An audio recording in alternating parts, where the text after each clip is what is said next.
और रफ्तार के बाद अब खबरें विस्तार से। संसद के बजट सत्र का दूसरा चरण आज से 2 अप्रैल तक चलने वाला है। सेकंड फेज जो है इसमें आज भी हंगामे के आसार हैं।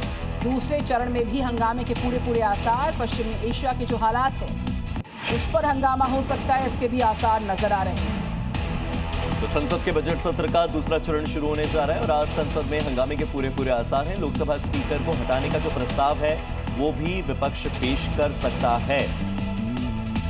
और इसी के साथ विदेश मंत्री एस जयशंकर जो हैं वो इसी सेशन में जो मिडिल ईस्ट में इस वक्त चल रहा है, पश्चिमी एशिया में चल रहा है, उस पर अपनी बात रखेंगे।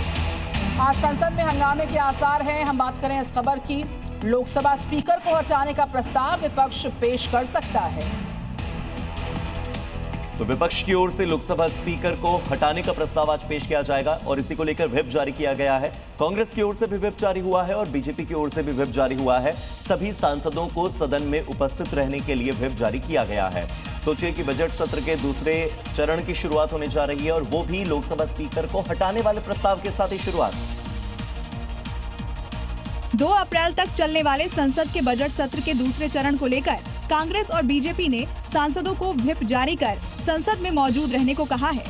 कांग्रेस ने अपने सांसदों से कहा है कि वे इन दिनों सदन में मौजूद रहें क्योंकि लोकसभा स्पीकर को हटाने के प्रस्ताव पर चर्चा की संभावना है।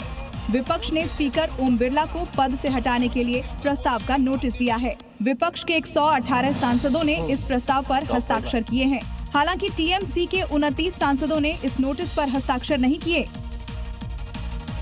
भीषण जंग के बीच ईरान ने खमेनी के बेटे मुश्तबा को बनाया अपना नया सुप्रीम लीडर। विशेषज्ञों की सभा ने ईरानियों में एकता बनाए रखने और नए नेता को समर्थन देने का आह्वान किया। ईरान के पार्लियामेंट स्पीकर की बड़ी धमकी का हम पर हमला होगा तो बिना देर किए देंगे जवाब। बोले हम कम लेकिन अधिक प्रभावी और सटीक हमले करेंगे। ईरान के डेना युद्धपोत पर अमेरिकी सेना का बड़ा हमला। अमेरिकी सेना ने जारी किया हमले का वीडियो। हमले में 104 लोगों की मौत और 32 के घायल होने का दावा। इजराइल की ईरान पर जबरदस्त एयर स्ट्राइक। इजरायली एयरफोर्स ने ईरान में 400 से ज्यादा मिलिट्री इंफ्रास्ट्रक्चर्स को बनाया target. Launcher, air defence systems, हथियार के ठिकानों पर अटैक किया। ईरान के विदेश मंत्री अराक्ची की अमेरिका और इजराइल को 2 टोक। बोले जब तक युद्ध नहीं होता है स्थायी अंत, हम लड़ाई जारी रखेंगे, ईरान झुकेगा नहीं।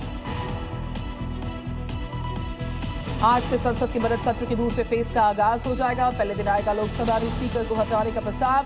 बीजेपी कांग्रेस ने अपने सांसदों को जारी किया व्हिप। मुख्य चुनाव आयुक्त ज्ञानेश कुमार की अगुवाई में कोलकाता पहुंची चुनाव आयोग की टीम। विधानसभा चुनाव को लेकर राजनीतिक दलों और अधिकारियों के साथ आज से शुरू होगी बैठक। यूपी के कौशाम्बी की खबर है। रंग भरी होली की बारात के दौरान तनाव हुआ। 2 पक्षों में पथराव, इलाके में अफरा तफरी। भारी संख्या में फोर्सेस को तैनात करना पड़ गया। T20 वर्ल्ड कप के फाइनल में भारत ने न्यूजीलैंड को 96 रनों से हराया। टीम इंडिया ने तीसरी बार जीता T20 वर्ल्ड कप का खिताब। T20 वर्ल्ड कप जीतने पर देश भर में मन रहा जश्न। प्रधानमंत्री नरेंद्र मोदी ने दी टीम इंडिया को जीत की बधाइयां। कई पूर्व क्रिकेटर्स और राष्ट्रीय नेताओं ने दिए बधाई संदेश।